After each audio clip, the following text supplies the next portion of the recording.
Hello everyone, welcome back to Unacademy judiciary. This is me Vasudev Monga. और इस particular class में हम लोग देखने वाले एक very very important case low.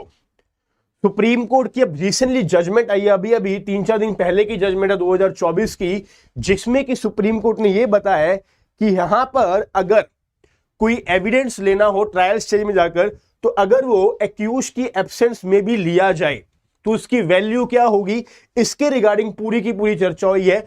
And this is a very very important judgment. इस तरह की जजमेंट्स ना बहुत कम आती हैं, बहुत कम हमें इतनी डिटेल्ड एंड इतने बारीक तरीके से लॉ पॉइंट्स के रिगार्डिंग कोई जजमेंट देखने को मिलती हैं। तो ये जो जजमेंट है it becomes very very important for the upcoming examinations. चाहे आप लोग आरजेएस की तैयारी कर रहे हो, चाहे आप लोग यूपी की तैयारी कर रहे हो, या फिर अगर आप लोग हरियाणा मेंस की तैयारी कर रहे हो, तो ये जो जजमेंट है इसमें से आपको क्वेश्चन आया जा सकता है। सो सी, इस पूरी की पूरी जजमेंट को आज हम यहां पर समझेंगे। आगे बढ़ने से पहले आप सबको मैं बता देता हूं कि अगर आप सब लोग अनअकैडमी जुडिशरी पर तैयारी करना चाहते हैं तो इस समय आप सब लोगों को यहां पर मैक्सिमम डिस्काउंट मिल रहा है। और मैक्सिमम डिस्काउंट लेने के लिए आपको कोड यूज करना है MONGA प्लस 12 मई तक, 12 मई तक आप सभी लोगों को यहां पर इसी कोड को यूज करके सारा का सारा जो आपका प्लस का कोर्सेज है, जो कि सारे के सारे मॉक टेस्ट है, ईच एंड एवरीथिंग आपको सब कुछ फ्रीली आपको एक्सेस दिया जा रहा है। बस आपको एक्टिवेशन कोड यूज करना है MONGA, मोंगा कोड आपको यूज करना है। Now coming to the case law, so the name of the case is Sukhpal Singh versus NCT of Delhi 2024 का supreme court judgment. Now see, इस पर्टिकुलर केस में होता क्या है, इस केस में यू सी ये एक मर्डर केस है, जहां पर जब मर्डर केस हुआ तो ऑब्वियसली बात है कि सेशन कोर्ट के पास केस गया। मर्डर केस है तो यहां पर पहले यहां पर FIR भी हुई होगी, FIR के बाद पुलिस रिपोर्ट आई होगी, पुलिस रिपोर्ट के बाद जब कॉग्निजेंस लिया गया, चार्ज फ्रेमिंग हुई, एंड देन जाके जब ट्रायल स्टेज आया। मैं आपको एक एक चीज डायग्राम के अकॉर्डिंग समझाता हूं। और अच्छा, जो भी आपको यहां पर डायग्राम के अकॉर्डिंग समझाया जाएगा ना, एक एक चीज आपको टेलीग्राम पर मिल जाएगी, मेरे टेलीग्राम चैनल के ऊपर। Right now see, FIR file हुई, FIR फाइल हुई तो उसके बाद पुलिस रिपोर्ट आ गई इन्वेस्टिगेशन के बाद। Then after the cognizance has been taken by the magistrate, यानी कि when the judicial application of the mind has been done on this particular case, after that the charge framing, जब यहां पर होगी charge framing, अब शुरू हो चुका है ट्रायल, अब शुरू हो चुका है ट्रायल। और ट्रायल के दौरान जब ट्रायल चलता है तो सबसे पहले बर्डन ऑफ प्रूफ होता है प्रोसिक्यूशन के ऊपर। राइट, बर्डन ऑफ प्रूफ यहां पर होता है प्रोसिक्यूशन के ऊपर, कि प्रोसिक्यूशन को अपने एविडेंसेस के साथ, प्रोसिक्यूशन अपने एविडेंसेस देती है कि किस तरह से सामने वाले बंदे ने मर्डर किया है, उसका ये मोटिव था, उसने चाकू लिया, व्हाटएवर, वो अपने यहां पर एविडेंसेस देता है। और जब प्रोसिक्यूशन अपने एविडेंसेस देता है तो उसके बाद आती है डिफेंस एविडेंसेस की स्टेजेस, डिफेंस एविडेंस की स्टेजेस। अब जब प्रोसिक्यूशन एविडेंस होते हैं तो सबसे पहले क्या होता है, अगर किसी विटनेस को बुलाया जाता है तो उसका करवाया जाता है examination in chief, examination in chief, यानी कि जो भी आपको, जो एडवोकेट आपको बुलाएगा वो आपसे एविडेंसेस लेगा अपने ही फेवर में। राइट, बट उसके बाद दूसरी पार्टी को सामने मौका मिलता है आपको क्रॉस एग्जामिन करने का, यानी कि if you are a prosecution witness then the defence will get the right to cross examine. Right, और उसके बाद अगर जरूरत पड़ती है, only in there is if there is any discrepancy in the cross examination, then prosecution आपका re examination भी कर सकता होता है ट्रायल में। Now see, this is a simple procedure कि अगर मैंने एक अगर मैं एडवोकेट हूं और मैंने एक विटनेस को बुलाया, मैं उससे एविडेंसेस लूंगा, बट आप क्या करोगे, बीइंग द ऑपोजिट पार्टी, आप उसी को क्रॉस एग्जामिन करोगे, उसको कॉन्ट्राडिक्ट करने की कोशिश करोगे। सिंपल सी ट्रायल की बात है। इसका मतलब क्या है, that every witness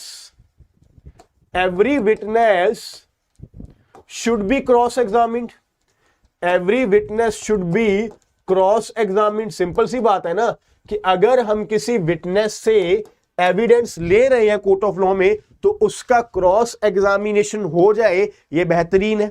because every party have a right to be heard, every party have a right to be heard, क्योंकि उनको भी सुनना चाहिए, और they should be given an equal opportunity, क्योंकि उनको इक्वल अपॉर्चुनिटी देनी चाहिए, that they should cross examine the witness जो कि आपके खिलाफ एविडेंस दे रहा है।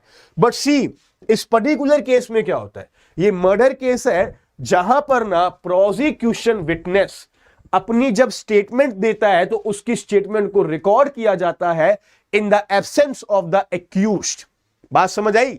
यानी कि जब प्रोसिक्यूशन विटनेस ने अपनी स्टेटमेंट दी, उसकी स्टेटमेंट को रिकॉर्ड कर लिया गया, बट उस समय एक्यूज्ड वहां पर था ही नहीं, यानी कि डिफेंस काउंसिल की तरफ से कोई भी नहीं था, and the witness was never cross examined. उनको कभी क्रॉस एग्जामिन ही नहीं कर पाए, उनको कभी क्रॉस एग्जामिन ही नहीं कर पाए, एंड यहां पर कोर्ट ने कन्विक्ट कर दिया, ट्रायल कोर्ट ने भी कन्विक्ट कर दिया, एंड देन हाई कोर्ट ने भी कन्विक्ट कर दिया, and now accused the challenge the evidence taken in his absence, कि मेरे बिना, मेरी एब्सेंस में मेरे अगेंस्ट एक एविडेंस लिया गया। सिंपल सी बात, which is completely wrong in law, कि मेरी एब्सेंस में मेरे अगेंस्ट एविडेंस लिया गया और उसको एडमिसिबल भी मान लिया, उसको एडमिसिबल भी मान लिया, और एडमिसिबल मांग के मुझे कन्विक्ट भी कर दिया। Then what about the natural principle of the justice, that मेरे पास भी एक राइट है that I should cross examine that person। यहां पर एक्यूज ये बोलते हैं कि सी, जब हम लोग section number 33 of the Indian evidence act की बात करते हैं, section number 33 of the Indian evidence act, तो ये क्लियरली क्या बताता है, रेलिवेंसी ऑफ सर्टेन एविडेंस, किसी एविडेंस के यहां पर रेलिवेंसी की बात की जा रही है, the evidence given by a witness in a judicial proceeding। कोई भी ऐसा एविडेंस जो कि किसी विटनेस ने एक जुडिशियल प्रोसीडिंग के सामने जाकर दिया हो, उसकी रेलिवेंसी की बात की जा रही है, कि अगर वो यहां पर रेलिवेंट है तो उस केस में अगर आप लेटर ऑन स्टेज में उसको ना भी बुला पाए फॉर एनी रीजन, यानी कि वो मर गया या or he cannot be found or is incapable of giving evidence, or kept out of the way by the adverse party, or can not be obtained without an amount of delay or expense, उस case में इस evidence को relevant मानने के लिए clearly ये चीज बताते हैं that he should the defense party, that the adverse party in the first proceeding had the opportunity to cross examine him, कि उनके पास यहां पर क्रॉस एग्जामिनेशन करने का प्रॉपर राइट होना चाहिए, तभी हम यहां पे इसको रेलिवेंट मानेंगे। सिंपल सी बात, इसी को मैं आपको दोबारा समझा रहा हूं। See, section number 33 of the Indian evidence act क्या बोल रहे हैं, section 33 of the Indian evidence act ये बोल रहे हैं कि मान लो प्रोसिक्यूशन विटनेस ने एक एविडेंस दिया, प्रोसिक्यूशन विटनेस ने एक एविडेंस दिया बिफोर द जुडिशियल प्रोसीडिंग, चाहे वो किसी और केस में ही दिया गया हो, समझ आई बात, चाहे वो किसी और केस में दिया गया हो या फिर इसी केस में शुरू में दे दिया गया हो, राइट। प्रोसिक्यूशन ने एक एविडेंस दिया एंड लेटर ऑन अगर प्रोसिक्यूशन विटनेस को बुलाना चाहे फॉर एनी पर्पस कि उनको क्रॉस एग्जामिन करना है या उनसे कोई भी और स्टेटमेंट पूछनी है, डिफेंस ने उनको सम्मन भिजवाने हैं, whatever, he is not there, prosecution witness either dead, वो मर चुका है, or he can not be found, or he can not be given the summons because वो अपीयर नहीं कर सकते फॉर एनी रीजन। अब क्या यहां पर जो ये एविडेंस है जो दिया गया था, क्या वो रेलिवेंट होगा? तो section 33 of the Indian evidence act बोलता है it will be relevant, but कब? Relevant only and only if this particular witness while giving the evidence was cross examined, only if it was cross examined, यानी कि accused को जब पहले case में यहां पर एविडेंस दिया गया था प्रोसिक्यूशन विटनेस ने, तो एक्यूज को पूरा का पूरा एक मौका मिला था, एक अपॉर्चुनिटी मिली थी कि उन्होंने इसको क्रॉस एग्जामिन किया था, तब हम इसको मानेंगे रेलिवेंट। बात वही हो गई that every witness should be cross-examined. Every witness should be cross-examined for his evidence to be relevant. एक सिंपल सा प्रिंसिपल हमें section 33 of the Indian evidence act में समझाया जाता है। और यहां पर विटनेस वही, यहां पर एक्यूज वही बोल रहा है कि देखिए इस केस में जब एविडेंस लिया गया तो मैं था ही नहीं और ना ही कभी क्रॉस एग्जामिनेशन हुआ, तो क्या इस बेस पे मेरी कन्विक्शन यहां पे सही होगी? टेल मी, क्या इस बेस पे मेरी जो कन्विक्शन है क्या वो सही होगी? तो this is the basically case. But वहीं पे ना हमें एक और सेक्शन रीड करने को मिलता है जो कि यहां पे अपील में सुप्रीम कोर्ट ने बताया that see if we read section 33 of the Indian evidence act, तो along with that we also need to read section 299 of the criminal procedure code. Section 299 of the CRPC, record of evidence in the absence of the accused. accused की absence में evidence को record करना, वही बात बोल रहे हैं ना जो कि इस केस में हुई। क्या बोला जा रहा है? If it is proved that the accused person has absconded, यानी कि अगर ये चीज प्रूफ हो जाती है कि जो यहां पे एक्यूज था he has absconded, वो भाग गया, वो मिल ही नहीं रहा है, और that there is no immediate prospect of arresting him, उसको अरेस्ट भी नहीं किया जा सकता, then the court competent to try or commit for trial such person for the offense complaint may, तो उस केस में अगर यहां पर एक्यूज भाग गया या फिर उसको अरेस्ट नहीं किया जा सकता इमीडिएटली, तो उस केस में द कॉम्पिटेंट कोर्ट, जो कोर्ट है यहां पर, उसके पास ये पावर है, मे पावर यानी कि डिस्क्रिशन है इन हिज एब्सेंस, कि एक्यूज की एब्सेंस में, क्योंकि वो तो भाग गया, एग्जामिन द विटनेस, कि वो विटनेस को एग्जामिन कर ले एंड रिकॉर्ड देयर डिस्पोजिशंस, कि अगर यहां पर एक्यूज है ही नहीं तो कोर्ट के पास ये पावर है कि एक्यूज की एब्सेंस में यहां पर एग्जामिनेशन किया जा सकता है, and may on the arrest of such person, जब लेटर ऑन वो अरेस्ट होगा, देन ये जो एविडेंस पहले रिकॉर्ड किया गया था, it can be given against him on inquiry into or trial of the offence for which he is charged.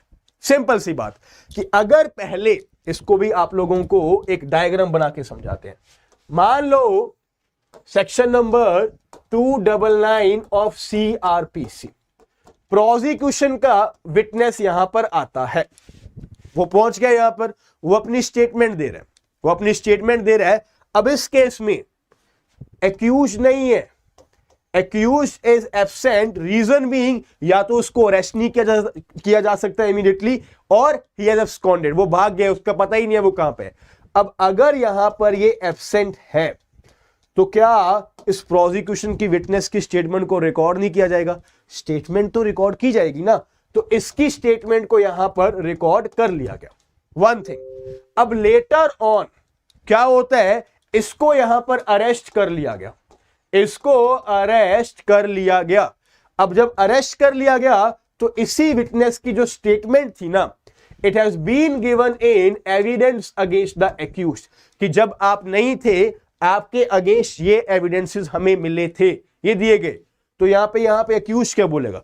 Accused बोलेगा कि ठीक है, अगर मेरे खिलाफ एविडेंसेस दिए भी गए थे तो कोई बात नहीं, इस प्रोसिक्यूशन विटनेस को फिर से बुला लो, अगर उसको पहले भी अगर बुलाकर स्टेटमेंट ली थी तो फिर से बुला लो, यहां पर मैं उसको क्रॉस एग्जामिन कर लूंगा। बट सेक्शन 299 CRPC क्या बोलता है? यू सी, सेक्शन 299 CRPC ये बोलता है that it may be given in evidence against him in the inquiry or the trial for the offence for which he is charged, अगर यहां पर जो विटनेस है वो मर चुका है और वो वापस नहीं आ पाएगा, या फिर अगर वी कैनॉट फाउंड हिम और his presence cannot be procured without an amount of delay or expense और एनी इनकन्वीनियंसी। मतलब यही हुआ कि अगर यहां पर अब प्रोसिक्यूशन विटनेस नहीं आ सकता, then also the statement of the prosecution witness can be given in evidence against the accused के अगेंस्ट ये दी जा सकती है इवन दो क्रॉस एग्जामिनेशन कभी नहीं हुआ। ये सेक्शन 299 सीआरपीसी हमें बताता है। समझ आई बात? ये दो चीजें हैं। Section 33 of the Indian evidence act हमें एक प्रिंसिपल बताता है कि सभी के सभी विटनेस के एविडेंस को लेने से पहले उसको हमें क्रॉस एग्जामिन करना पड़ता है। बट वहीं पे 299 सीआरपीसी एक एक्सेप्शन की तरह काम करती है कि अगर एक्यूज नहीं था, अगर एक्यूज एब्सकॉन्डेड था या फिर उसको अरेस्ट करना इमीडिएटली पॉसिबल नहीं था, तो उस केस में प्रोसिक्यूशन विटनेस की स्टेटमेंट को रिकॉर्ड किया जाएगा एंड लेटर ऑन ट्रायल में उसका एविडेंस एक्यूज के सामने रखा जाएगा जब एक्यूज को अरेस्ट कर लिया जाएगा। अगर यहां पे एक्यूज ये बोलते हैं कि विटनेस को फिर से बुला लो और विटनेस नहीं है, he is dead for whatever reason, he can not be there, तो उस केस में वो एविडेंस उसके अगेंस्ट एडमिसिबल माना जाएगा। Am I clear everyone? तो बेसिकली हम कर क्या रहे हैं इन दिस पर्टिकुलर केस, पूरा का पूरा हम लोग यहां पे चार्ट बनाएंगे और पूरे के पूरे नोट्स आपको मिलेंगे। Sukhpal Singh versus state NCT of Delhi 2024 supreme court judgment. Sukhpal Singh versus state NCT of Delhi 2024 supreme court judgment. ये आ गई हमारी जजमेंट और ये पूरी की पूरी जजमेंट किसके साथ डील कर रही है? With the two important sections. One section is section number 33 of the Indian evidence act, जो कि हमें एक प्रिंसिपल बताती है, एक कानून बताता है। क्या कानून? हमें यह बताया जाता है no evidence can be produced against accused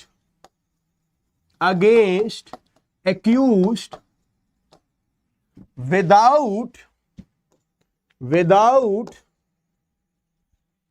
giving the accused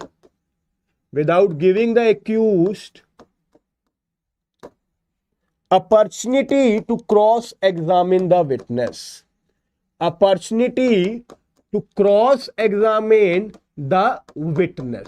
कि विटनेस को क्रॉस एग्जामिनेशन करने का पूरा राइट पहले उनको मिलना चाहिए। राइट? ये बात यहां तक समझ आई? सिंपल सी बात क्या बोली जा रही है?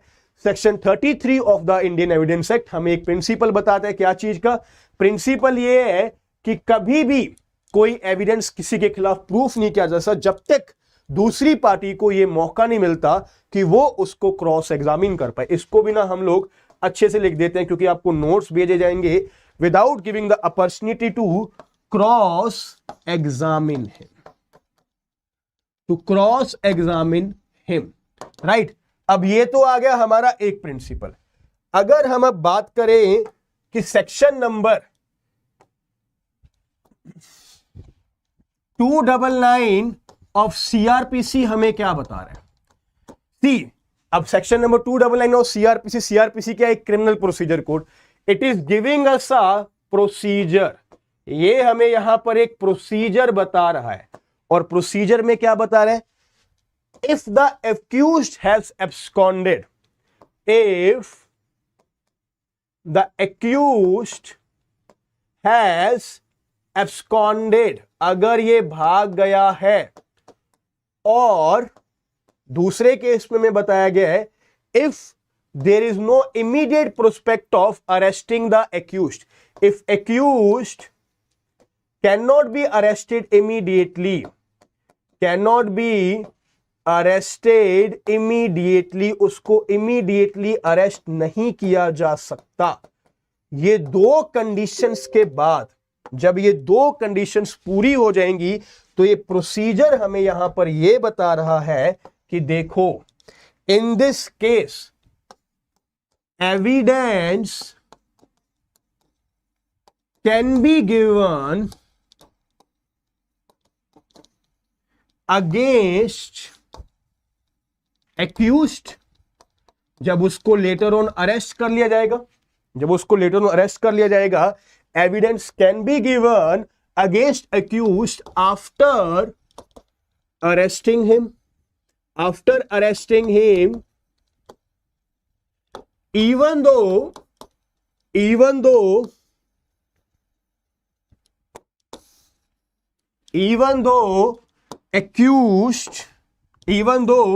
witness has not been cross-examined, because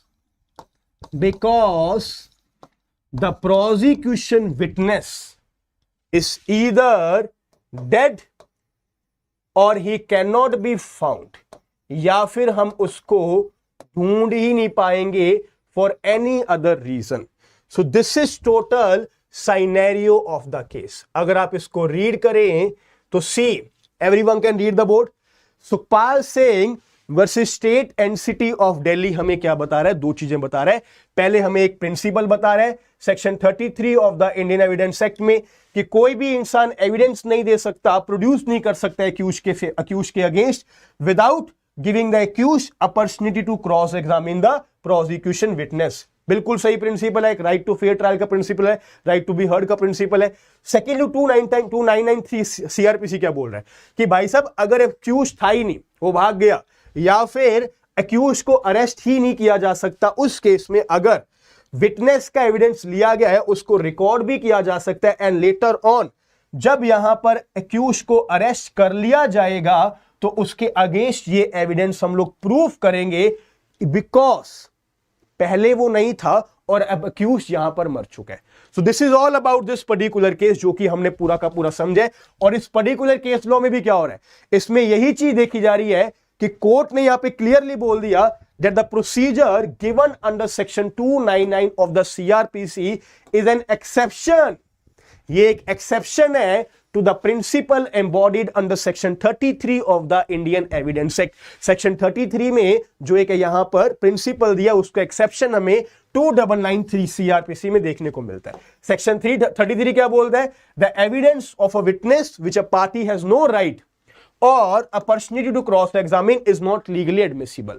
कि अगर कोई आपको यहां पर एविडेंस लिया गया जिस केस में आपने क्रॉस एग्जामिन ही नहीं किया तो माना नहीं जाएगा, वो लीगली एडमिसिबल नहीं है। But 299 CrPC being an exception क्या बोलता है? It is necessary before recording the statement of the witness produced by the prosecution the court must be satisfied, court पहले सेटिस्फाई होना चाहिए दैट कि एक्यूज यहां पर भाग गया था, एब्सकॉन्ड हो गया था, और that there is no immediate prospect of arresting this person and the prosecution witness is now dead or he cannot be found for any reason। तो इस केस में भी यही चीज हुई कि प्रोसिक्यूशन विटनेस को ट्रेस ही नहीं किया गया।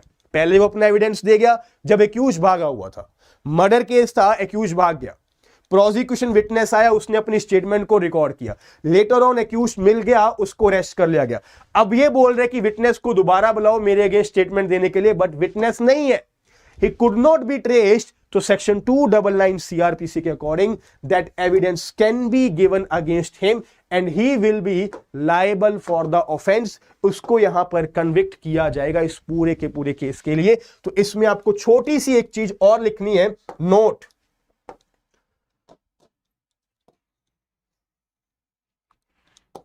Section, can you read the yellow pen? I don't think so. कौन सा यूज करें? Let's use black only. Section 299 CRPC is an exception to section 33 of the Indian Evidence Act.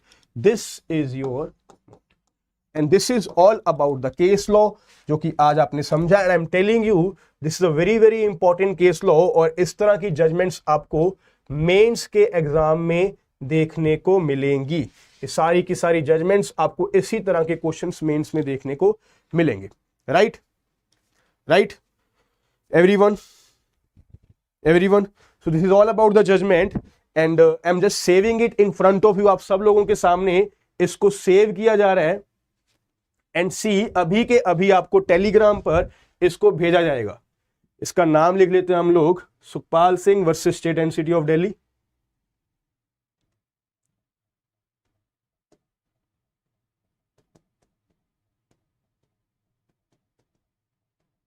चलो, अभी के अभी सेव हो गई फाइल, ये पूरी की पूरी file, and it will send to you on the Telegram. ये अभी के अभी आपको टेलीग्राम पर भेजी जाएगी, आपके सामने ही भेजी जाएगी। एंड अभी के अभी टेलीग्राम पे मेरे साथ जुड़ जाइए। टेलीग्राम पे जुड़ने के लिए आपको कौन सा चैनल यूज करना है? Ministry of legal affairs, ministry of legal affairs. I will see you guys again, thank you so much, जय हिंद। सेशन को लाइक कर दीजिए, शेयर कर दीजिए, चैनल को सब्सक्राइब कर दीजिए, और इसी तरह के सेशंस को डेली देखने के लिए every morning Monday to Friday you can meet me on law पर चर्चा legal current affair series. Bye bye, take care, Jai Hind.